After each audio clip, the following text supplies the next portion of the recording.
ಏಳೇಳು ಜನ್ಮದಲ್ಲಿ ಶಿವಭಕ್ತನಾಗಿ ಬಾರದಿರ್ದೊಡೆ ನಿಮ್ಮಾಣೆ ನಿಮ್ಮ ಪ್ರಮಥರಾಣೆ.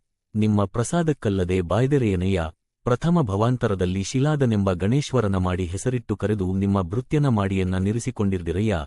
ಎರಡನೆಯ ಭವಾಂತರದಲ್ಲಿ ಸ್ಕಂದನೆಂಬ ಗಣೇಶ್ವರನ ಮಾಡಿ ಹೆಸರಿಟ್ಟು ಕರೆದು ನಿಮ್ಮ ಕಾರುಣ್ಯವ ಮಾಡಿಸಿಕೊಂಡಿರ್ದಿರಯ್ಯ. ಮೂರನೆಯ ಭವಾಂತರದಲ್ಲಿ ನೀಲಲೋಹಿತನೆಂಬ ಗಣೇಶ್ವರನ ಮಾಡಿ ಹೆಸರಿಟ್ಟು ಕರೆದು ನಿಮ್ಮ ಲೀಲಾ ವಿನೋದದಿಂದಿರಿಸಿಕೊಂಡಿರ್ದಿರಯ್ಯ.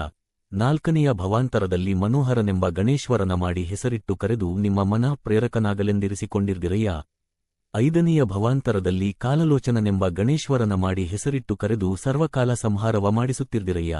ಆರನೆಯ ಭವಾಂತರದಲ್ಲಿ ವೃಷಭನೆಂಬ ಗಣೇಶ್ವರನ ಮಾಡಿ ಹೆಸರಿಟ್ಟು ಕರೆದು ನಿಮಗೇರಲು ವಾಹನವಾಗಲೆಂದಿರಿಸಿಕೊಂಡಿರ್ದಿರಯ್ಯ. ಏಳನೆಯ ಭವಾಂತರದಲ್ಲಿ ಬಸವನೆಂಬ ಗಣೇಶ್ವರನ ಮಾಡಿ ಹೆಸರಿಟ್ಟು ಕರೆದು ನಿಮ್ಮ ಕುದಮಿಕ್ಕುದಕ್ಕೆ ಯೋಗ್ಯನಾಗಲೆಂದಿರಿಸಿಕೊಂಡಿರ್ದಿರಯ್ಯ.